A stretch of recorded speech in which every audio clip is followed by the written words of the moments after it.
तो hello guys and welcome to this channel. और मैंने देखा है यार आईसीएससी कॉम्पिटेंसी बेस्ड, भाई इसका कोई सोल्यूशन ही नहीं बना रहा है, कोई सोल्यूशन ही नहीं दे रहा है। मैं तो कंफ्यूज हो गया भाई, एक दो क्वेश्चन में ये कैसे होगा।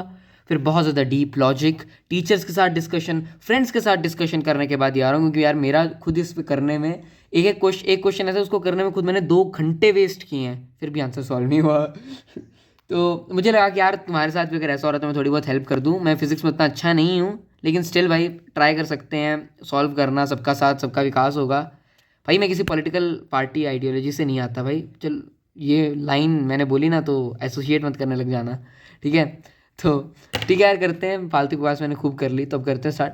When light enters from air to glass, यानी कि लाइट कहाँ से पास कर रही है, एक रेयरर मीडियम से डेंसर मीडियम में जा रही है, so it will bend towards the normal. बिल्कुल सही बात है यार। If red blue and yellow colours are allowed to enter the glass block at the same angle of incidence, अगर मैं इन 3 रंगों को आने देता हूँ through that glass block at the same angle of incidence, then for which value the value of angle I minus angle R, यानी कि डेविएशन will be greater। तो किसके लिए जो डेविएशन है वो सबसे ज़्यादा होने वाली है। तो यार हम जानते हैं जिसकी सबसे ज़्यादा वेवलेंथ होती है उसकी डेविएशन उतनी ही कम होती है। अब जैसे जो रेड कलर है विबग्योर में रेड जो है सबसे पहले आता है। क्यों आता है? क्योंकि उसकी वेवलेंथ सबसे ज़्यादा है, सो उसकी जो डेविएशन होती है वो लीस्ट होती है। लेकिन जो हमारा वायलेट है वो लास्ट में आता है, उसकी छोटी वेवलेंथ होती है। तो उसकी छोटी वेवलेंथ होने के कारण उसकी जो डेविएशन होती है वो बहुत ज़्यादा होती है, वो लास्ट में जाकर फॉर्म हो रहा है, ठीक है। तो अगर इसी चीज़ को हम लोग अप्लाई करें तो विबग्योर में बी है ना, तो मतलब ब्लू, तो इसका आंसर ब्लू होने वाला है। ब्लू सबसे ज़्यादा डेविएट हो रहा है। आगे देखो, आगे क्या बोला, when light passes through triangular prism, जब एक ट्रायंगुलर प्रिज्म से, यानी कि एक ट्रायंगुलर प्रिज्म है, जब उससे आप एक लाइट को पास कर रहे हो,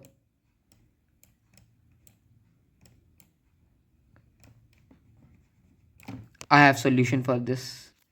It is observed that for two angle of incidences the angle of deviation is the same. समझ में आया? मुझे भी नहीं आया था। रीजन पढ़ो। According to the principle of reversibility, the light retraces its paths in reversing the direction. बोला क्या है? बोला बस इतनी सी बात है कि ये देखो यार, अगर मैं इंसिडेंट रे इधर से भेजता हूँ, इधर से जाएगी, इधर से जाएगी, ठीक है। बढ़िया बात, बढ़िया भाई, ठीक है। अब अगर इधर मैं इसका एक मिरर लगवा देता हूँ, I need to find solution for this one now. हाँ, तो अगर इधर मैं एक मिरर रख देता हूँ तो मिरर से क्या होगा, मिरर से लाइट जो है वो फिर से जो है इस डायरेक्शन में जाएगी, इस डायरेक्शन में जाएगी, इस डायरेक्शन में जाएगी। तुमने अपने स्कूल में इसका एक्सपेरिमेंट करा होगा। तो यानी कि लाइट ने जो पैथ यहाँ से फॉर्म किया था वही लाइट ने फिर से वही पैथ फॉलो किया। तो यानी कि जो ये रीज़न वाली स्टेटमेंट है, रीज़न वाली स्टेटमेंट क्या थी कि the light retraces it's paths in reversing the direction. ये तो करेक्ट है, मैंने डायरेक्शन रिवर्स करी लेकिन लाइट ने भी अपना पैथ रिट्रेस कर लिया, जिसमें आई थी उसी में गई, ठीक है। तो ये तो बढ़िया बात है, यानी कि रीजन इज ट्रू। अब इसको समझो, when light passes through triangular prism it is observe at four two angle of incidences. क्या मेरे पास, अगर मैं इस रिट्रेसिंग वाले को ही लगा रहा हूँ तो क्या मेरे पास एक एंगल ऑफ इंसिडेंस ये आ रहा है, और जब मैं दूसरी बार इसको यहां से भेजूंगा, यहां से जब ये मिरर से रिफ्लेक्ट बैक होकर आ रही है तो एक एंगल ऑफ इंसिडेंस इसका यहां फॉर्म होगा। ये डेविएशन हो रही है, ये हमारी डेविएशन हो रही है, ठीक है। अब इधर के लिए भी डेविएशन यही है और इधर से भी अगर है तो डेविएशन तो यही है, तो यानी कि डेविएशन रिमेन्स द सेम। समझ रहे हो? डेविएशन तो सेम ही होगी ना, डेविएशन तो सेम ही होगी। ये तो मैंने ज़्यादा कॉम्प्लिकेटेड कर दिया, लेकिन रीजन वाली स्टेटमेंट पे भी, क्योंकि देखो यार लाइट ने अपना पैथ रिट्रेस कर लिया, ठीक है, तो एंगल ऑफ डेविएशन तो सेम ही रहेगा। तो both A and R true and R is the correct reason for A. आगे देखो, which of the following diagram show the correct path of light through the lens. Light through the lens से किसका दिखा रहा है? ये दिखा रहा है? नहीं, ये नहीं दिखा रहा है। कन्वेक्स लेंस से ऐसा होता है? बड़े बेवकूफ़ हो तो तुम लोग। कनकेव लेंस, कनकेव गलत है, बी सही है, बी सही है गाइस, इसका बी सही है। आगे चलते हैं।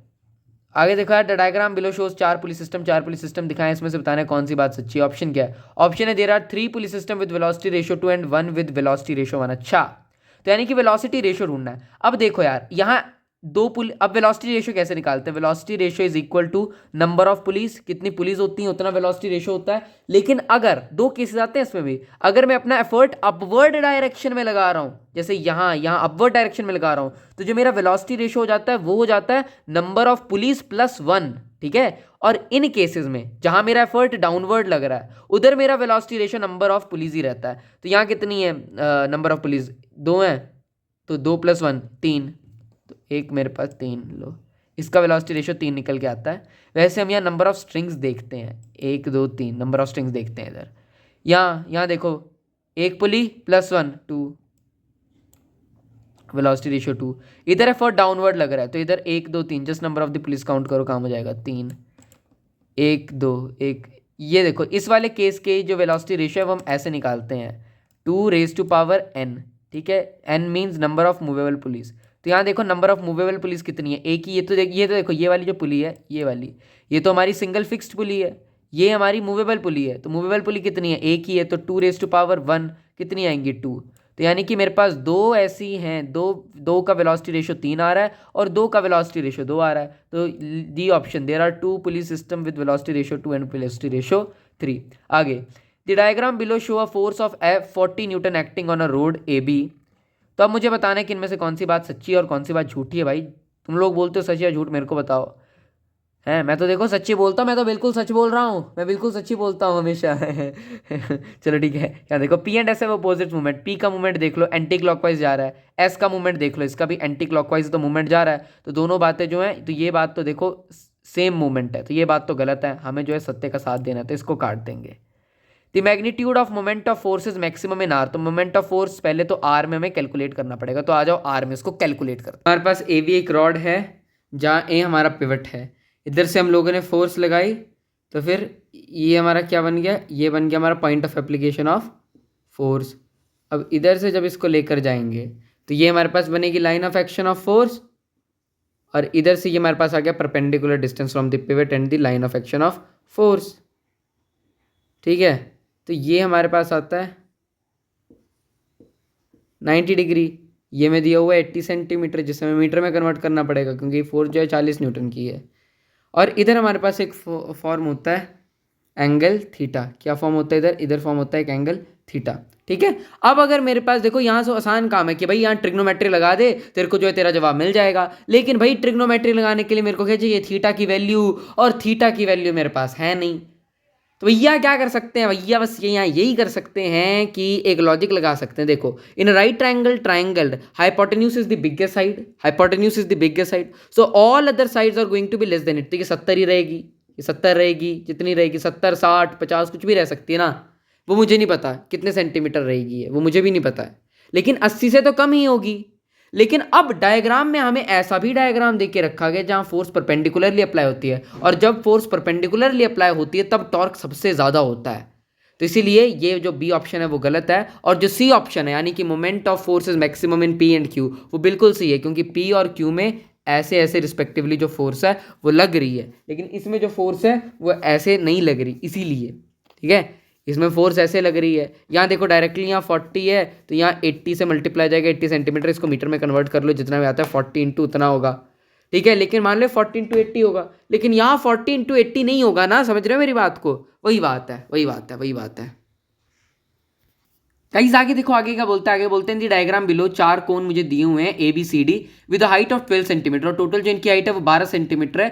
The position of the centre of gravity is indicated by dots located at 9 centimetre 8 centimetre 4 centimetre 3 centimetre from the apex of each cone, यानी कि ये एपेक्स से है। Which of these cone is completely solid. तो अच्छा, solid कोन के लिए मैं क्या यूज करता हूँ, सॉलिड कोन के लिए मैं यूज करता हूँ h/4। h/4 मतलब 12 है ना, तो 12/4 इट विल बी 3 सेंटीमीटर। लेकिन ये 3 सेंटीमीटर कहाँ से है, this 3 centimetre from the base, यानी कि 3 सेंटीमीटर का जो डिस्टेंस है ये बेस से है, ये बेस से है। तो अब इनमें से जिसका भी जो बेस का डिस्टेंस है वो 3 सेंटीमीटर निकल आएगा। इसका क्या मतलब कि वो क्या होगा, वही मेरा राइट आंसर होने वाला है। तो टोटल 12 है, इतना 9 है, तो इसको अगर मैं इससे माइनस करवा दूँ तो मेरे को इसका डिस्टेंस मिल जाएगा। तो 12 - 9 कितना होता है, 12 - 9 3 है ना, तो 3 सेंटीमीटर आ रहा है। From the base up to centre of gravity का डिस्टेंस कितना आ रहा है, 3 सेंटीमीटर आ रहा है, यानी कि इट इज कंप्लीटली सॉलिड। तो यानी कि ए इसका जो है 9 सेंटीमीटर इसका राइट आंसर होगा। आगे देख लो यार, आगे मुझे गया है for the given figure depicts the graph of work done versus displacement. ये वर्क डन है और ये डिस्प्लेसमेंट दिया हुआ है under constant force of 10 Newton. So which of the following statement is true, force is acting at an angle of 0 degree. देखो अगर 0 degree होता ना, अगर 0 डिग्री होता ना, तो ये फोर्स भी इसी फोर्स भी डिस्प्लेसमेंट के साथ मर्ज हो जाती, फोर्स भी डिस्प्लेसमेंट के साथ मर्ज हो जाती, क्योंकि एंगल ही फॉर्म नहीं होता उसमें, 0 डिग्री है ना। और अगर देखो लास्ट ऑप्शन क्या लिखिए, लास्ट ऑप्शन लिखिए forces acting at an angle of 90 degree. अगर 90 डिग्री होता तो वो इस वर्क डन के साथ मर्ज कर जाती, ठीक है, इसके साथ ही मर्ज कर जाती, ठीक है, ऐसे हो जाती, बिल्कुल स्ट्रेट आती, क्योंकि 90 डिग्री उसमें फॉर्म हुआ है, तो उस वक्त एंगल जो था वो कुछ इस तरीके से फॉर्म होना चाहिए था। लेकिन यहाँ जो मेरा एंगल है वो कुछ ऐसा, ये देखो यहाँ ऐसे फॉर्म हुआ है। सो अब दो ऑप्शन है, या तो 45 डिग्री या फिर 60 डिग्री है, तो इसको हम पता लगा सकते हैं। देखो यहाँ for a given value, for a given value यहाँ जो है ये 50 है, इसके लिए जो मेरे पास इधर वैल्यू है वो 10 है। समझ गया मैं, समझ गया मैं। देखो मेरे पास फॉर्मूला रहता है W equal to F S cos theta. W कितना है 50, फोर्स कितनी लग रही है under constant force of 10 newton, displacement कितनी है इस पॉइंट के लिए 10 इंटू कॉस थीटा। 50 ओवर 100, 50/100, 0 0 कटा, 5 1 5, 5 2 10, तो कितना आ रहा है 1/2 इक्वल टू कॉस थीटा। अब देखो यार कॉस थीटा इक्वल टू, तो ये कौन सी वैल्यू होती है cos 60 degree, cos 60 degree is equal to cos theta, यानी कि थीटा वैल्यू कितनी होगी, थीटा की वैल्यू होगी 60 डिग्री, यानी कि it is making at an angle of 60 degree. देखो यार यहाँ during his experiments with a single movable pulley, Jas determined the effort as X, effort उसने बोला कि मेरा जो एफर्ट है वो एक्स है, जो मेरी मैकेनिकल एडवांटेज है वो वाई है, और जो एफिशिएंसी है वो जेड है, ये उसने बोला। सब्सिक्वेंटली आफ्टर लुब्रिकेटिंग, उसने उसकी लुब्रिकेशन करवा दी, क्या करवा दी, लुब्रिकेशन करवा दी, तो he recalculated the effort, mechanical advantage and efficiency, ये और ये इसने फिर से देखा। तो which of the following relationship accurately represent this scenario, तो अब क्या चेंज आएगा, खुद सोचो यार। जब भी तुमने कभी किसी मशीन को लुब्रिकेट किया है उसको अच्छे तरीके से, तो क्या होता है वो और अच्छे से काम करना शुरू कर देती है ना, उसकी एक तरीके से एफिशिएंसी इंक्रीज हो जाती है ना, तो यहाँ भी उसकी एफिशिएंसी इंक्रीज होने वाली है, ठीक है। देखो एफर्ट में तो कोई चेंज आने नहीं वाला है, मैकेनिकल एडवांटेज में भी कोई चेंज आएगा नहीं, तुम लुब्रिकेशन वगैरह कर दोगे नहीं, एफिशिएंसी में फर्क आ सकता है भाई, एफिशिएंसी में तो फर्क आ सकता है। तो यानी कि सी वाली स्टेटमेंट अब बोल क्या रही है कि जो हमारा नया एफिशिएंसी है it is greater then the previous efficiency, ये बात बिल्कुल सही है, क्योंकि प्रीवियस एफिशिएंसी थी मेरी जेड, उसमें तुमने करा दी लुब्रिकेशन, अब वो और अच्छे से काम कर रही है, यानी कि उसकी एफिशिएंसी होगी इंक्रीज, तो यानी कि सी इज द राइट आंसर। और डी बोलती है कि पुरानी और ये बराबर होगी, नहीं भाई ऐसा भी नहीं होगा, तो यानी कि सी इज द राइट वन। आगे बोलता है for glass block I versus are graph is a straight line, ये भी गलत है, बिकॉज देखो यार हमारे पास, देखो हमारे पास म्यू बोलता है कि sine i over sine r, ठीक है, mu is equal to sine i over sine r, इनके बीच में कोई डायरेक्ट रिलेशन नहीं है कि मैं मतलब इनको ऐसे स्ट्रेट लाइन ग्राफ बता दूं कि हाँ अगर मेरे पास आई इंक्रीज करेगा तो आर भी इंक्रीज करेगा, जरूरी नहीं है ना, ये कोई रिलेशन नहीं है, तो असर्शन इज फॉल्स। रीजन दिया है when a ray of light undergoes reflection it follows Snell's law, ये तो बिल्कुल सही बात है कि जब भी किसी लाइट में रिफ्रैक्शन हो रही है तो वो स्नेल्स लॉ को फॉलो करेगी, वो तो सही बात है, तो यानी कि reason is false but assertion is reason is true but assertion is false. Next dash of UV is greater than microwave, speed in vacuum दोनों की सेम रहती है, वेवलेंथ माइक्रोवेव की ज्यादा रहती है, फ्रीक्वेंसी फ्रीक्वेंसी यूवी रेज की ज्यादा रहती है माइक्रोवेव से, रिकॉल क्वेश्चन था तो इसमें मैं कुछ एक्सप्लेन वगैरह कैसे कर सकता हूँ। आगे देखो सुमित एक टीनेजर है मेरी और तुम्हारी तरह, he enjoys playing his music loudly, उसको जोर जोर से गाना बजाना चाहिए भाई, रैप वैप बजाता है रोज रात को, फिर उसकी दादी माँ की नींद खुल जाती है तो वो आती हैं और she lowers the volume of the music player, वो म्यूजिक प्लेयर की आवाज़ को कम कर देती हैं, पहले वो बहुत ज़्यादा लाउड बजा रहा था, अब उन्होंने उस लाउडनेस को क्या कर दिया, डिक्रीज कर दिया। तो analyse the wave to identify which characteristic of the wave has been altered when the grandmother reduces the volume, तो जब ग्रैंड मदर वॉल्यूम को रिड्यूस करेंगी तो किस चीज़ में फर्क आने वाला है यार, जब वॉल्यूम को डाउन किया तो किस चीज़ में फर्क आएगा, लाउडनेस में आएगा, loudness is directly proportional to amplitude का स्क्वायर, तो यानी कि अगर आपने लाउडनेस को डिक्रीज कर दिया तो एम्पलीट्यूड भी क्या कर जाएगी, डिक्रीज कर जाएगी, और लाउडनेस की तो कैरेक्टरिस्टिक प्रॉपर्टी एम्पलीट्यूड होती है, तो यानी कि एम्पलीट्यूड में फर्क आएगा। तो एम्पलीट्यूड क्या होता है, maximum displacement from the mean position, यानी कि इसको हम लोग एम्पलीट्यूड बोलते हैं, ठीक है। तो अब ऑप्शन देखते हैं, the length P S becomes more, P S ज़्यादा बन जाएगा, कोई रिलेशन नहीं है, द लेंथ एस आर, यानी कि पूछा कि जब दादी माँ ने जो है आवाज़ कम कर दी उसके बाद क्या इफेक्ट पड़ रहा है, the length S R becomes more, ये एस आर ज़्यादा बढ़ेगा, क्यों बढ़ेगा, length Q R becomes less, पहले एम्पलीट्यूड इतना था क्योंकि आवाज़ जोर से थी, अब आपने जो इसको कम कर दिया तो क्यू आर जो है वो कम हो जाएगा, बिल्कुल सही बात। The length Q R become less क्योंकि इसमें एम्पलीट्यूड कम हो रहा है, और हमने भी लाउडनेस कम की इसी वजह से। आगे देखो 10 ग्राम ऑफ हीट सप्लाइड, ठीक है, मास हमें दिया हुआ है 10 ग्राम का, हीट सप्लाइड आ रही है 120 जूल, राइज इन टेम्परेचर आ रहा है 10 डिग्री सेल्सियस। हीट कैपेसिटी का क्या फॉर्मूला होता है? हीट कैपेसिटी का फॉर्मूला होता है H/m थीटा। यूनिट क्या बनेगी इसकी? जूल पर केल्विन, जूल पर केल्विन। अब वैल्यू डालो, या मेरे पास सॉरी एम नहीं लगता इसमें सिर्फ थीटा आर लगेगा। सो ये कितना मेरे पास 120 जूल ओवर 10 डिग्री सेल्सियस, तो कितना आ रहा है 12 जूल पर केल्विन। मेरे को ऑप्शन में क्या देके रखा है? मेरे को ऑप्शन में देके रखा है 12 जूल पर ग्राम। ग्राम किधर से आ गया? तो इसलिए मेरा जो स्टेटमेंट ए है ये गलत है। Statement B, the specific heat capacity कैसे निकालेंगे? सी डैश निकालते हैं H/m थीटा आर, यानी कि it will B 120 over 10 into 10 100, ठीक है, 0 0 कट गया 1.2। यूनिट कैसे बनेगी? जूल पर कितना? Gram kelvin. It will be 1.2 joule per gram kelvin, 1.2 joule per gram kelvin. तो only statement B is correct. भैया स्टेटमेंट ए तो हमने फॉल्स प्रूफ करवा दी है। आगे देखो यार, given that the resistivity of gold and blade, यार ये बड़ा कैलकुलेशन वाला क्वेश्चन है, इसको मैं लास्ट में कर रहा हूँ। 13 को मार्क कर लेते हैं, इसको मैं लास्ट में करता हूँ। इसमें थोड़ी कैलकुलेशन करनी पड़ेगी और वो मेरा भी करने का मन नहीं है। आगे देखो, a switch will serve the purpose of making and breaking a circuit when it is connected to neutral wire. हाँ भाई ये काम कर देगा। इवन अगर तुम उसको न्यूट्रल वायर से भी कनेक्ट करते हो ना, तब भी उसका क्या काम है? सर्किट को, ये सर्किट के 2 पॉइंट है, इधर तुमने स्विच लगा के रखा है, इनको जोड़ने का या फिर तोड़ने का उसका काम है, तो वो तो कर ही देगा। तुम इसको कनेक्ट करोगे, सर्किट क्लोज हो जाएगा, करंट फ्लो करना शुरू कर देगा। तुमने इसको खोल के रखा है, करंट फ्लो नहीं करेगा। दोनों काम हो जा रहे हैं यार। तो असर्शन तो ट्रू है भाई। न्यूट्रल वायर, रीजन क्या दिया? Neutral wire is at zero potential. ये बात बिल्कुल सही है, लेकिन ये इसका रीजन नहीं है। इन दोनों के बीच में कोई रीजन नहीं है ना। जीरो पोटेंशियल में तो क्या, तो इसका इससे क्या लेना देना है? कोई लेना देना नहीं है। तो यानी कि both assertion and reason are true, but reason is not the correct explanation. तो ये वाला इसका सही आंसर है। आगे देखो, the given rods will attract each other when. देखो भैया, गिवन रॉड्स विल क्या दिया? A and C are connected, यानी कि दो दूसरे को कब अट्रैक्ट करेंगे? तुम्हारी क्रश तो तुम्हें अट्रैक्ट करेगी नहीं, तो इन दोनों को एक दूसरे को अट्रैक्ट करना पड़ेगा। कब करेंगे? When A and C are connected to positive terminal. मान लो ए को अगर मैं पॉजिटिव टर्मिनल से कनेक्ट कर देता हूँ, ए को पॉजिटिव टर्मिनल से कनेक्ट कर देता हूँ, तो current always starts flowing from positive terminal. तो वो इधर से फ्लो होना शुरू होगा, इधर से जाएगा, नीचे की तरफ गया, ऊपर की तरफ आया, इस डायरेक्शन में जाएगा, इस डायरेक्शन में जाएगा, इस डायरेक्शन में जाएगा। अब तुम यहां से देखो ये किस डायरेक्शन में फ्लो कर रहा है? एंटी क्लॉकवाइज डायरेक्शन में फ्लो कर रहा है। क्लॉक फेस रूल लगाओ, तो ये वाला कौन सा होगा? North pole. ये वाला कौन सा हो जाएगा? South pole. बढ़िया बात, ये नॉर्थ पोल आ गया, साउथ पोल आ गया।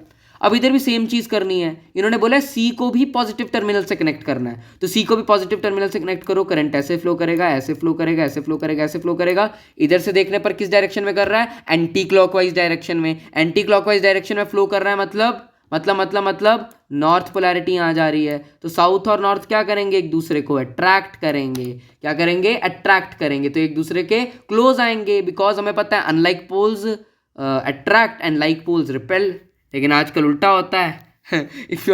तो यार अगला क्वेश्चन देखो, यहाँ बोला which of the following are correctly balanced. तो एक्स है, अच्छा, और यहाँ क्या रिलीज हो रहा है? अल्फा पार्टिकल रिलीज हो रहा है, तो अल्फा पार्टिकल रिलीज होगा। ओके, अब देखते हैं।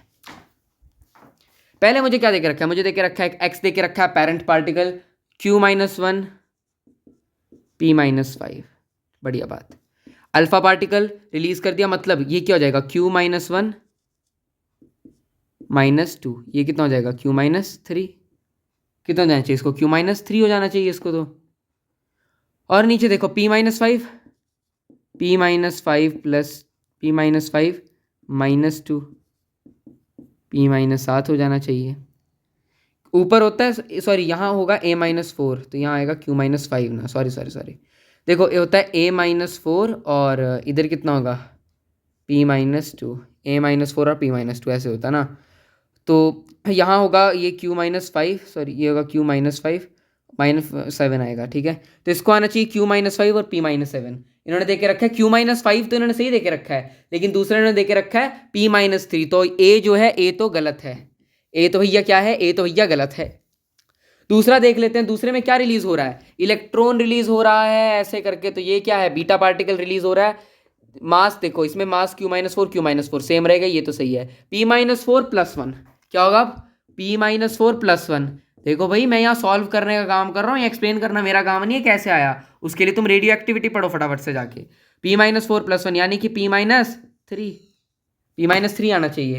इन्होंने देके रखा है P-5, यानी कि भैया ये भी क्या है, गलत है। आगे देखो, फिर से हीलियम रिलीज हुआ है, मतलब क्या, ये अल्फा पार्टिकल रिलीज हुआ है, तो Q-1 Q-5 बन गया। कैसे बना भैया, Q-1 - 4 Q-5, बिल्कुल सही बना, बिल्कुल सही बना। नीचे P-5 P-2 -5 -2 P-7, बिल्कुल सही बना। सी जो है मेरा सही बना है, सी मेरा सही बना है। डी को भी देख लेते हैं। Q-4, देखो ये बीटा पार्टिकल रिलीज हुआ और 2 बार बीटा पार्टिकल रिलीज हुआ है, तो दोनों ही बार ये सेम रहेगा, Q-4, सही बात है। P-7, देखो जब पहली बार बीटा पार्टिकल स्ट्रक करेगा तो P-7 - 2 यानी कि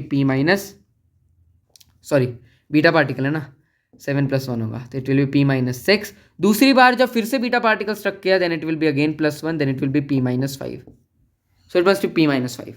it is P-5 of course, तो इसका मतलब C and D both are correct.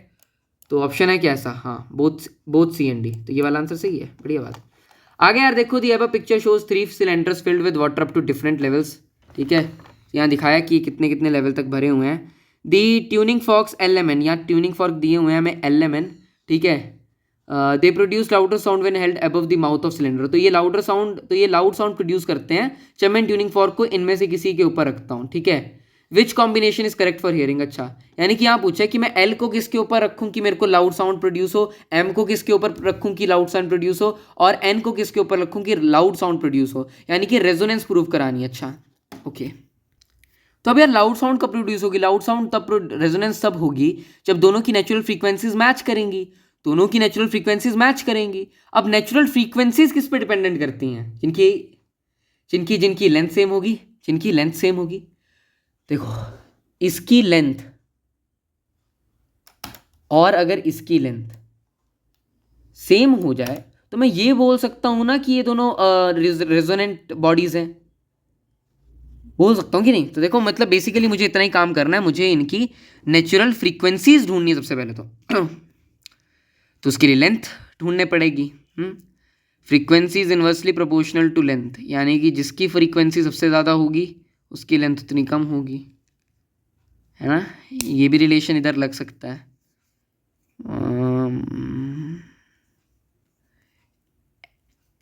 Let me figure it out, इसको ऐसे करेंगे इसमें तो मैं फंस गया, साउंड चैप्टर है यार, ये तो बड़ा आसान चैप्टर है, इसमें तो हो जाना चाहिए। तो वही बात आ गई ना कि नेचुरल फ्रीक्वेंसीज मैच करनी चाहिए। अब इसका देखो, इसका ईयर कॉलम की लेंथ सबसे ज़्यादा है, इसकी लेंथ N की लेंथ खुद सबसे ज़्यादा है, तो ये दोनों मैच कर जाएंगे, आई गेस ऐसे होगा। तो डी ऑप्शन इसका होना चाहिए, जो कि बोल रहा है LQ/MR/NP, N को तो इसने P के साथ जोड़ दिया, तो एक तो हमने सही कर दिया। दूसरा देखो Q का जो ईयर कॉलम है सबसे छोटा है, इसकी लेंथ ऑफ ईयर कॉलम सबसे छोटी है, तो L इसके साथ मैच कर जाना चाहिए। तो Q का क्या दिया है, Q का L दिया है, बिल्कुल सही बात। और फिर बच्चा R की जो है मिडल में है, और इसकी भी जो है इसका भी लेंथ मिडल में है, इसकी लेंथ मिडल में है, तो दोनों की लेंथ सिमिलर हो जाएगी, तो दोनों की फ्रीक्वेंसी भी सिमिलर हो जाएगी, तो ये क्वेश्चन ऐसे हो जाएगा। आगे देखो, 3 metals ABC they are supplied with the same quantity of heat, इनको सेम क्वांटिटी ऑफ हीट मिल रहा है, their masses are in the ratio 2:3:4, if the same rise on the temperature then the ratio of their thermal capacities will be. Oh damn damn damn damn damn, ये बड़ा मस्त question है यार। देखो इसमें हीट सेम बताई हुई है और टेम्परेचर का जो राइज है θr वो भी सेम बताया गया है, वो भी सेम बताया गया है, यानी कि हीट भी सेम है, θr भी सेम है सब में, इसमें भी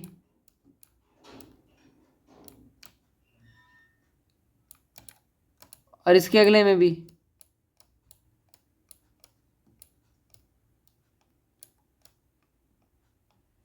तो क्या ये कैंसिल कैंसिल कैंसिल हो जाएंगे, तो क्या ये 1:1:1 बनाएंगे, क्योंकि इसमें मास तो पूछा ही नहीं। माना कि तुमने मुझे मास दे के रखा है, लेकिन इसमें तो मास पूछा ही नहीं है, तो इसमें मास की वैल्यू क्यों लगाऊं। अगर ये पूछते स्पेसिफिक थर्मल कैपेसिटी, अगर वैसे क्वेश्चन ये पूछते तो फिर मेरा आंसर जो था उसमें मास आ जाता, लेकिन थर्मल कैपेसिटी में तो मास आता ही नहीं है, so that's how it will go. तो 1:1:1 आएगा। आगे देखो, अरे यार ये वाला क्वेश्चन, अच्छा तो डायग्राम कॉपर कंडक्टर्स हैं, कॉपर कंडक्टर है गाइज, इनकी स्पेसिफिक हीट का रेशो बताना होगा, तो इनकी स्पेसिफिक हीट का जो रेशो है वो आएगा 1:1:1:1। आंसर खत्म, सॉरी, पर ऐसा इतना आसान क्वेश्चन है नहीं। तो इनका इंक्रीजिंग ऑर्डर ऑफ रेजिस्टेंसेज बताना है, तो बेसिकली इनकी रेजिस्टेंसेज ढूंढनी है। आ जाओ। तो सबसे पहले रेजिस्टेंस ऑफ ए ढूंढ लेते हैं। देखो रेजिस्टेंस ऑफ ए क्या होगी, रो रहेगी, rho over L, L L L जो है इसकी लेंथ है, और फिर मुझे इसका डायमीटर जो है वो मेरे को 2d दिया गया है। लेकिन हमारे फॉर्मूला तो ऐसे ही होता है, इसमें डायमीटर के लिए तो जगह है ही नहीं। क्या मैं ए को पाई आर स्क्वायर लिख सकता हूँ? Area is equal to pi r square, यार कॉमन सेंस की बात है। लेकिन रेडियस मेरे पास है नहीं, तो यार इसमें दुखी क्यों हो रहे हो? तुमने पढ़ा तो है radius is equal to diameter का हाफ, डायमीटर का हाफ। अब डायमीटर इधर कितना दे के रखा है मेरे को, 2d, तो 2d बाय हाफ, तो यानी कि d है। सो यहाँ ये होगा रो एल पाई डी स्क्वायर। बी के लिए कितना रहेगा, बी के लिए कितना रहेगा, बी के लिए रहने वाला है ये, उसके लिए रो तो रो ही रहेगा, 3l इतना रहेगा, पाई। इसमें देखो, अच्छा इसका जो रेडियस है ना वो मुझे, इसका जो डायमीटर है वो मुझे d दे के रखा है, तो इसका रेडियस d/2 होगा, तो इसका रहेगा d/2 होल स्क्वायर, यानी कि d²/4। अच्छा ठीक है। सी देखो, सी का क्या बन के आएगा, रो 2l bye 2d, 2d 2d 2d 2d दिया तो 2d का d बन जाएगा पाई d²। और रेजिस्टेंस ऑफ d कितनी आएगी, ये भी आएगी rho into L over pi d दिया है तो d/2 होल स्क्वायर। तो ये तो देखो, ये तो इसका मैक्सिमम फॉर्म ही ऐसे आ सकती है, इसकी मैक्सिमम फॉर्म लेकिन ऐसी नहीं आएगी। इसकी आएगी रो 3l by pi into d/4, तो अब ये ऊपर चला जाएगा, तो it will be 12l rho into 12l over pi d, जिस तरीके से फॉर्म होगा। और इसको देखें तो ये फॉर्म होगा कुछ इस तरीके से, रो इंटू 2l, हाँ ये भी अपनी फाइनल फॉर्म में ही है, d²। और ये फॉर्म होगा कुछ इस तरीके से, रो इंटू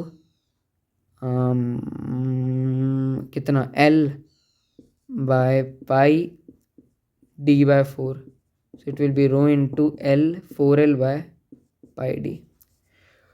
अब इनमें से मेरे को इनकी इंक्रीजिंग ऑर्डर ऑफ रेजिस्टेंसेज बतानी है। इसमें एक काम कर लो, इनको जो है अगर मैं रेशियो की फॉर्म में लेता हूँ कि RA/RB RC/RD, तो फिर मैं क्या रो को काट सकता हूँ, रो काट दिया, लेंथ को सबसे काट सकता हूँ, काट दिया, तुम्हारा भी कटेगा वेट करो बस भाई तुम लोग, तुम सबका भी कटेगा। रो कट गया, ये कट गया, डी भी कट गया सब में से, तो जो रेशियो तुम्हारे पास फाइनल आएगा वो आएगा 1:12, इसका कितना है 2 आया ना, 1:12:2 कितना, लास्ट में कितना बन रहा है 4 बन रहा है। तो यानी कि रेजिस्टेंस ऑफ ए जो है वो सबसे कम है, उसके बाद रेजिस्टेंस किसकी आएगी, सी की आएगी, उसके बाद रेजिस्टेंस डी की आएगी, फिर बी की आएगी। सो it will B ACDB, sorry हाँ ACDB कौन दे रहा है मुझे, बिजली पानी तो सब मुफ्त दे रहे हैं आजकल, लेकिन ACDB कौन दे रहा है, तो बी ऑप्शन इसका राइट आंसर रहेगा। आंसर चेक कर लेना भाई तुम लोग, यार मैं कंफर्म नहीं हूँ। तो देखो, the diagram shows a magnificent dome at Gol Gumbaz at Bijapur, a boy standing at a whispers, एक बॉय लड़का जो है वो ए पे खड़ा है और इधर आकर वो कुछ जो है फुसफुसाता है, ठीक है ना। फिर वो जो है अक्रॉस बी जाता है और बी में वो सुनाई देता है। अच्छा, स्पीड ऑफ साउंड मेरे को 330 मीटर पर सेकेंड दे के रखी है। असर्शन बोल, रीजन देखो, sound reflected with in 0.1 second is not heard by humans, बिल्कुल सही बात, reason is true, reason is true. The distance travelled by the sound waves x plus Y, the distance travelled by the sound wave, x ने और y ने, जितना total इन दोनों ने डिस्टेंस ट्रेवल किया, it should be less than 33 metre. Let's find out.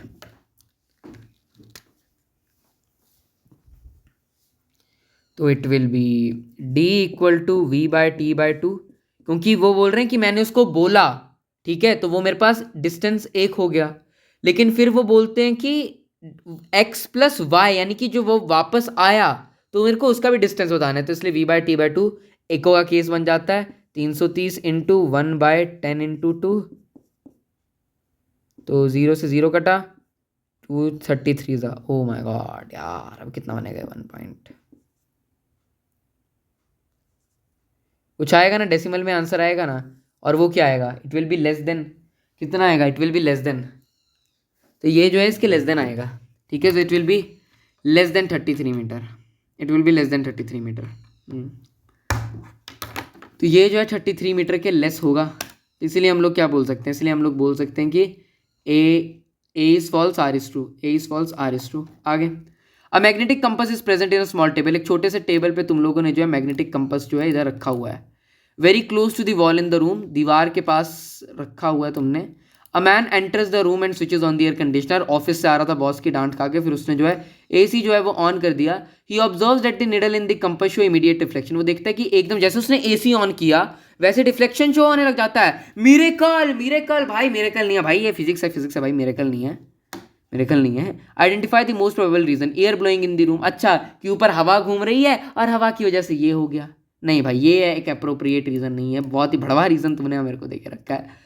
आगे देखो, current starts flowing through AC concealed in the adjacent wall, हाँ ये हो सकता है कि वॉल में जो एसी की तारें हैं, तुमने एसी का स्विच ऑन किया तो उनमें से क्या पास होगा, उनमें से करंट पास होना शुरू करेगा। अब अगर करंट पास होना शुरू होगा तो अपने आसपास एक मैग्नेटिक फील्ड बनाएगा। अब अगर अपने आसपास वो एक मैग्नेटिक फील्ड बनाता है ना अब अगर अपने आसपास वो एक मैग्नेटिक फील्ड बनाता है तो मैग्नेटिक नीडल डिफ्लेक्शन तो शो करेगा ही। तो I think B is the right answer. C, vibrations are produced at the man starts talking to his wife in the kitchen, भाई फिर तो उनके घर में वाइब्रेशन जरूर प्रोड्यूस होगी क्योंकि अब लड़ाई होने वाली है लेकिन इसके ऊपर कोई असर नहीं पड़ने वाला। Vibrations are produced due to file in his hand that fell on the ground, हाँ भाई उनके डिवोर्स के पेपर थे लेकिन उसकी वजह से भी ये डिफ्लेक्शन नहीं होगी, सॉरी। आगे देखो, two substances A and B they have the same mass, इनका मास जो है सेम है। Substance A has a higher specific heat capacity than substance B, then what consequences would you expect when they are supplied to same amount of heat energy, दे रहे हैं same उनका मास है लेकिन फिर दोनों, लेकिन ए की जो स्पेसिफिक हीट कैपेसिटी, तो ए की जो है स्पेसिफिक हीट कैपेसिटी वो ज़्यादा है देन बी, तो इन्हें पूछा अब क्या होगा, substance A will experience a smaller temperature change than substance B. देखो यार, जिसकी भी हायर स्पेसिफिक हीट कैपेसिटी क्या होती है कि मतलब इसको जो है ये ज़्यादा हीट लेगा in order to show rise in temperature, तो जब same amount of heat energy मैं उनको दे रहा हूँ तो क्या होगा, substance A will experience a smaller temperature change. हाँ, क्योंकि सब्सटेंस ए को जो है उसको ज़्यादा हीट चाहिए, वो ज़्यादा हीट लेगा, ठीक है। सब्सटेंस ए की हायर स्पेसिफिक हीट कैपेसिटी है, मतलब कि वो ज़्यादा हीट लेगा to show a rise in 1 kelvin, लेकिन बी जो है वो कम हीट मिलने पर भी उतना राइज शो कर दे रहा है, तो A is the right answer. Larger temperature change तो आ नहीं सकता क्योंकि ए में तो जो है धीरे धीरे टेम्परेचर राइज हो रहा है, बी में एकदम से फटाफट से हो जा रहा है। Both substances will experience the same temperature change, गलत ये भी नहीं होगा, आइदर ऑफ देम है, कोई भी कर देगा, कोई भी, तो ऐसे फिजिक्स नहीं चलती भैया, गलत है। A student traces the path of light through glass prism, एक ग्लास प्रिज्म है जैसा कि हमने बनाया था, फिर जो है ये जाएगी बेस में पेंड होगी, बेस के पैरेलल जाएगी, ऐसे होगा, ये होगा, ठीक है। तो सब कुछ उसने नोटिस कर लिया। उसके बाद उसने क्या देखा, on entering the prism the ray bend towards the base, बिल्कुल it bends towards the base, ये देखो प्रिज्म है ना, तो जब भी रे एंटर होती है ना तो it bends towards the base, it bends towards the base. बढ़िया भाई, ये बात तो इसने बिल्कुल सही बोल दी। Light ray suffers refraction at the point of incidence, यानी कि जहां से वो एंटर होती है उस पॉइंट पर भी उसको रिफ्लेक्शन सफ़र करने पड़ती है, और जिस पॉइंट से वो जा रही होती है तब भी उसको रिफ्रैक्शन सफ़र करने पड़ती है, तो ये बात ही बिल्कुल सही है यार। An emergent ray bends at a certain angle to the direction of incident ray, ये बात भी सही है भाई यार, ऐसे करके होता है ना, ये ऐसे करके आ रहा है, ये ऐसे करके जा रही है फिर रे, फिर ये ऐसे आ रही है, तो डायरेक्शन इसकी ऐसे करके थी, ऐसे करके इसकी डायरेक्शन थी, उसी डायरेक्शन में जो है मेरी एमर्जेंट रे भी बेंड कर गई, तो बिल्कुल सही बात है यार, ये बात बिल्कुल सही बात है। तीसरी भी, while emerging from the prism at the second surface the angle of refraction is less than the angle of incidence at that surface, गलत, angle of incidence is always equal to angle of emergence, तो first second और third ही correct है, चौथा false है। अच्छा, a metal ball, एक metal की ball, it is world inside, इसको गोल गोल घुमाया जा रहा है inside a ring placed in the table as shown in the diagram P, the diagram Q shows the motion, और फिर जब मैंने इस रिंग को लिफ्ट किया तो डायग्राम क्यू जो है इसका मोशन बता रही है। So which of the following diagram shows the correct position of the metal ball in the ring when the ring is lifted. अच्छा, यानी कि देखो ये इसकी वर्लिंग करने का मोशन है, ये इसके वर्ल करने का मोशन है, यानी कि मेटल बॉल का जो मोशन है वो कुछ इस टाइप में से है, वो कुछ इस टाइप में से है। अब वो बोल रहे हैं कि जब मैं इस रिंग को उठाता हूँ तो क्यू का जो मोशन है वो इस टाइप से जाता है। अब देखो ये अब इस मोशन में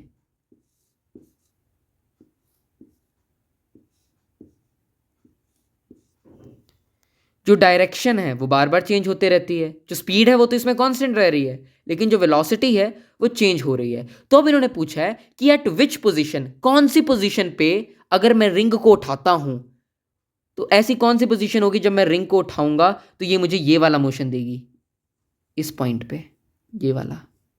तो यानी कि बॉल की मेटल पोजीशन यहां होनी चाहिए। तो किस ऑप्शन में दिख रही है? सी में दिख रही है। It is the right answer. ठीक है, इसका मोशन जो है वो ऐसे ऐसे करके था, ऐसे ऐसे ऐसे ऐसे था। तो इन्होंने बोला है which of the diagram shows the correct position of the metal ball when it is lifted. तो जब इसको लिफ्ट करेंगे तो क्या होगा? तो diagram Q shows the motion of the ball, जब रिंग लिफ्ट हो जाती है तो इसका मोशन ऐसे जाता है। तो वही तो हमने यहाँ दिखाया कि जब तुम इसको उठाते हो तो इसका मोशन ऐसे जाएगा, वेलोसिटी में चेंज की वजह से, इस वजह से। समझ रहे हो बात को? तो ये ऐसे होना था। आगे, समटाइम्स द स्काई पे रेडिश इन द इवनिंग। हाँ भाई, अभी भी बाहर ऐसा ही है। Red being longer in wavelength scatter more than the other colours. गलत, गलत भाई। Scattering intensity is inversely proportional to wavelength. तो यानी कि जिसकी जितनी ज्यादा वेवलेंथ होगी, जिसकी जितनी बड़ी वेवलेंथ होगी, जैसे कि रेड की, वो उतने ही कम स्कैटरिंग करेंगे। तो ए तो is true but R is false. और दूसरी बात, अगर इसकी और इसका रीजन भी जो है कुछ और रहता है, स्काई पे is reddish in the evening, इसका रीजन और है। आगे देखो, when the displacement is zero the work done is zero. बिल्कुल सही बात यार। देखो, क्योंकि मुझे पता है कि भाई W is equal to Fs, तो यानी कि ये जीरो हो जाता है तो फोर्स भी जीरो हो जाएगा, तो इसका मतलब work done will be zero. बिल्कुल सही बात है यार, बिल्कुल सही बात बोल दी तुमने। So if the work done is zero then it necessarily means that displacement is zero. तो अब इन्होंने बोला कि अगर मान मेरा वर्क डन जीरो आ रहा है, so it means that the displacement is zero. मान लो डिस्प्लेसमेंट मेरी 10 है, फिर भी ये जीरो आ रहा है, इसका ये भी तो मतलब हो सकता है कि फोर्स जीरो है, फोर्स भी तो जीरो हो सकती है। तो ये तो तुमने बिल्कुल गलत लॉजिक लगा के रखा है, तो इस वजह से असर्शन इज फॉल्स। तो जो लोग आधा क्वेश्चन पढ़ते हैं मेरी तरह, उनके लिए चेतावनी है कि आधा क्वेश्चन पेपर में नहीं पढ़ना है। आगे, work is calculated by the relation W equal to Fs cos theta, और इसी रिलेशन से जो है मैंने ये निकाला है। तो A is false but R is true. A is false but R is true. Which of the following is correct? The frequency of a stretched string is directly proportional to length. गलत भाई। देखो, frequency is inversely proportional to its length. Noted भाई, noted. Inversely proportional to its length, correct. But directly proportional to the tension of the wire, correct. जो भी इसको correct बोलेगा उसके number कटेंगे, क्योंकि देखो भैया, frequency is directly proportional to square root of tension, square root of the tension. यहाँ बोला कि टेंशन से, तो दोनों का मतलब जो है वो अलग अलग हो जाता है, तो ये ऑप्शन भी गलत है। Directly proportional to the square root of its length, गलत भाई, गलत ये भी नहीं है। Inversely proportional to its length, correct, but directly proportional to the square root of the tension of the wire, correct, ये ऑप्शन करेक्ट है। A light ray obliquely passes from refractive index 1.33 to another refractive index 1.5। कौन सा ज्यादा है? 1.5 ज़्यादा है, इसका मतलब इट इज़ डेंसर मीडियम, और इसका मतलब 1.33 इज अ रेयरर मीडियम। यानी कि ये कहाँ से पास हो रही है? रेयरर मीडियम से डेंसर मीडियम। और जब भी कोई लाइट रे रेयरर मीडियम से डेंसर मीडियम में पास होती है तो it bends towards the normal, it bends towards the normal, so it will bend towards the normal. Option number A is the correct one. आगे देखो यार, आगे बोला you want to register your name for an examination IIT JEE। ठीक है भैया, बढ़िया बात। For registration purposes you need a passport size photograph of your self, और तुम्हारे पास थी नहीं क्योंकि तुम तो सेल्फी वाले बंदे थे। When you went to a studio the photographer told you to sit on a chair. तो फोटोग्राफर ने बोला कि भैया तुम जो है इधर बैठ जाओ, और in the front of white screen, इस वाइट स्क्रीन के सामने खड़े हो जाओ। तो दिस इज तो असर्शन बोलती है कि this is purposely done so that you as an object, तुम एक ऑब्जेक्ट हो, तुम क्या हो? तुम ऑब्जेक्ट हो। You as an object should not stand beyond the centre of curvature, ताकि तुम सेंटर ऑफ कर्वेचर के बियॉन्ड ना जाओ। तो sorry, you should stand beyond, हाँ, you should stand beyond the centre, ताकि तुम सेंटर ऑफ कर्वेचर के पीछे जाओ, but surely not at an infinite distance. हाँ, ये बिल्कुल सही बात है, असर्शन इज ट्रू। रीजन बोले the characteristics of the image that can be taken that in it can. देखो, कैमरा से फोटो खींचेंगे, और ये जो है ना यार, ये बहुत पुराने ज़माने का कैमरा है, ये बहुत पुराने ज़माने का कैमरा है, आजकल ऐसे कैमरा नहीं आते, बहुत पुराने ज़माने का कैमरा है ये। तो बड़ी पुरानी फोटो जो है इन्होंने निकाल के रखी है। हाँ, तो द कैरेक्टरिस्टिक ऑफ, देखो कैमरा, कैमरा कैसा है? कैमरा हमारा कन्वेक्स मिरर है, कैमरा सॉरी कैमरा हमारा कन्वेक्स लेंस है। कन्वेक्स लेंस कैसी इमेज फॉर्म करता है? रियल इमेज, ठीक है। In can be diminished in size देगा, और स्क्रीन पे भी देगा, ऐसा एक केस होता है, और वही वाला केस जो है यहाँ आ रहा है। तो ये बिल्कुल सही जवाब है। तो both A and R are true and R is the correct explanation. Rivers originate from the glaciers at high altitude, जैसे गंगोत्री है तो गंगोत्री एक ग्लेशियर है तो उससे रिवर गंगा ओरिजिनेट होती है। They have a supply water throughout there, उनमें जो वाटर की सप्लाई रहती है वो थ्रू आउट रहती है। This is because in high mountains do not melt all at once, ये इसलिए क्योंकि हाई माउंटेन्स जो है they do not melt all at once. ऐसा क्यों है? High specific heat of ice, low specific heat of ice, देखो लो तो गलत ही हो जाएगा, लो गलत ही हो जाएगा। High specific latent heat of fusion of ice, ये बिल्कुल सही है, बिकॉज देखो आइस की जो high specific latent heat of fusion रहती है बहुत ज़्यादा हाई रहती है। इसकी वजह से क्या होता है, इसकी वजह से क्या होता है, इट टेक्स 336 जूल, ये 336 जूल ऑफ हीट को लेता है। ठीक है, मतलब जब इसके ऊपर धूप पड़ रही है ना, सो पहले ये 336 जूल ऑफ हीट को लेगा टू मेल्ट 1 ग्राम। यानी कि अगर आपको इससे 1 ग्राम ऑफ आइस मेल्ट करवानी है तो इसको 336 जूल चाहिए। और यही रीजन है क्योंकि देखो 336 जूल हीट एनर्जी बहुत ज़्यादा अमाउंट ऑफ हीट एनर्जी होती है और वो आसानी से नहीं मिल जाती, वो धीरे धीरे धीरे मिलेगी और फिर जाकर भी कितना, ये सिर्फ 1 ग्राम ही मेल्ट कर रहा है, फिर भी जाकर ये सिर्फ 1 ग्राम ही मेल्ट करता है। तो फिर जाकर अगर ये बस 1 ग्राम ही मेल्ट करेगा तो फिर जो होगा ये बहुत धीरे धीरे प्रोसेस रहेगा और इसीलिए they will not melt all at once. So the reason is high specific latent heat of fusion of ice, जिसकी वैल्यू भी मैंने आपको बता दी है। इफ 3 रेजिस्टर्स हैं हमारे पास R1 R2 R3, ठीक है, they are connected in series, series में कनेक्टेड है, and R1 is greater than R2 and is greater than R3, ठीक है, then what is the relation between I1 I2 I3? देखो series connection है, series connection कुछ इस type का होता है, पहला रेजिस्टर R1, दूसरा रेजिस्टर R2, तीसरा रेजिस्टर R3। अब इसमें से अगर मान लो कोई करंट फ्लो कर रहा है तो जो करंट इधर से फ्लो करेगा I1, वही करंट इधर से भी फ्लो करने वाला है, वही करंट इधर से भी फ्लो करेगा। पैरेलल में तो होता है यार कि देखो ये 3 चले गए पैरेलल में, पैरेलल में तो ऐसा ईसा ईसा अपना लग जाएगा, ईसा ईसा ईसा ईसा लग जाएगा और ईसा ईसा ईसा ईसा अलग जाएगा। तो उधर ये R1 R2 R3 बन के आ जाते हैं। तो उधर क्या होता है उधर जो करंट जाता है वो बट जाता है, उधर करंट जो होता है वो डिवाइड कर जाता है। लेकिन सीरीज में तो करंट सेम ही रह रहा है, सीरीज में तो करंट सेम ही रह रहा है, तो इसका मतलब ये कि I1 will be equal to I2 equal to I3, क्योंकि करंट तो सेम ही रह रहा है। आगे देखो यार आगे, अच्छा ये वाला केस आके, what is the ratio of wavelength between P Q R? देखो पी की वेवलेंथ क्या निकलेगी, पी की वेवलेंथ क्या निकलेगी, देखो इसके ऊपर बहुत ज़्यादा को डाउट है, तो जिनको भी अगर इस वाले केस में डाउट है ना तो मैं सेलिना से इसको एक्सप्लेन करवा दूंगा, just tell me in the comment section. तो इसकी कितनी निकलेगी, इसकी निकलेगी वेवलेंथ 12/3, इसकी होगी 12/3, इसकी होगी 12/2, इसकी होगी 12/2 और इसकी वेवलेंथ आएगी 12। इसकी वेवलेंथ कितनी आएगी, इसकी वेवलेंथ आएगी 12। अब इनका जो है मुझे रेशियो बताना है, तो आ जाओ यार, तो आ जाओ यार, 12/2 12/3 इज टू 12/2 इज टू 12, 2 से 2 कैंसिल हो गया, 3 LCM बचा, so it will be 2L is to 3 2 ज़ा, सॉरी 3 डायरेक्टली आ जाएगा ना, 3L इज टू 3 2 ज़ा 6L, सो L कैंसिल कर दें, 2:3:6 बचा, 2:3:6 will be the right answer, जो कि हमारा है लास्ट ऑप्शन। लास्ट ऑप्शन जिन्होंने रट्टा मारा होगा ना तो वो सी ऑप्शन से ही कर देंगे, क्योंकि 6:3:2 ये बुक में दिया हुआ है। लेकिन जिन अच्छा during the change of state of substance, जब चेंज ऑफ स्टेट हो रही है यानी कि फेज चेंज हो रहा है, फेज चेंज के वक्त में टेम्परेचर डज नॉट, टेम्परेचर में कोई चेंज नहीं आता, from solid to liquid, fusion melting हो रही है, heat is absorbed by the body but its temperature does not rise, latent heat है ना, which of the following statement explains the phenomenon? देखो यार देखो, टेम्परेचर में अगर कोई चेंज आएगा तो मतलब काइनेटिक एनर्जी ऑफ मॉलिक्यूल्स में चेंज आएगा, लेकिन यहाँ टेम्परेचर में कोई चेंज नहीं आया, इसका मतलब kinetic energy of the particles में कोई चेंज नहीं आएगा।